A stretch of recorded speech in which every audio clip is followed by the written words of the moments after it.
MoShiach era Passover lamb. Personal insights.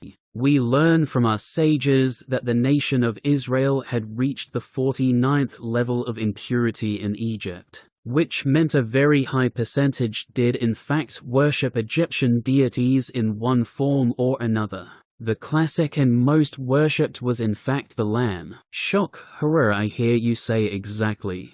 This is precisely why Moses was groomed and made ready, just in the nick of time to be the Moshiach of that generation. Lamb worship from Judaism point of view is the 49th level of idolatry. So Ha-Shem instructed Moses to choose this idolatry symbol above all others for a sacrifice to the one true God Ha-Shem and no other. However, most Hebrews loved this animal, which was very great indeed, and that was the reason for its selection above all others. So they were forced to do something that really hit the nerve on a spiritual and emotional level, to break the chains of idolatry in their minds and hearts, which should only belong to Ha-Shem. Then they were forced to keep the lamb as a house pet for a week. Their children would play with it, and as it in effect became a family member of the household. Now came the day of a very great and symbolic test of their faith in Ha-Shem and Moses. They had to wake up and prepare to get ready for the angel of death, which would only spare them if they converted away from idol worshipping,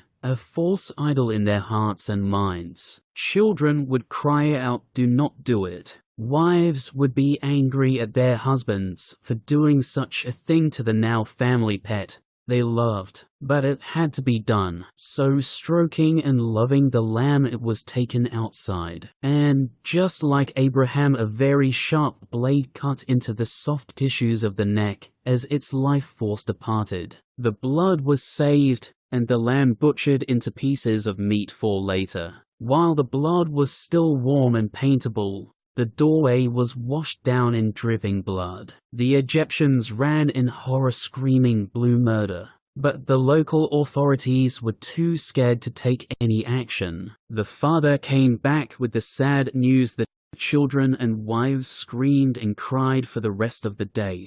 It was terrible, but there is a silver lining to this event of death, blood and tears. The angel of death would see this as a sign of conversion back to the God of Abraham, Isaac and Jacob, and pass over them in peace. Meanwhile, any homes which did not have this sign, be it Hebrew or Egyptian, would face the death penalty by the hand of the angel of death that night.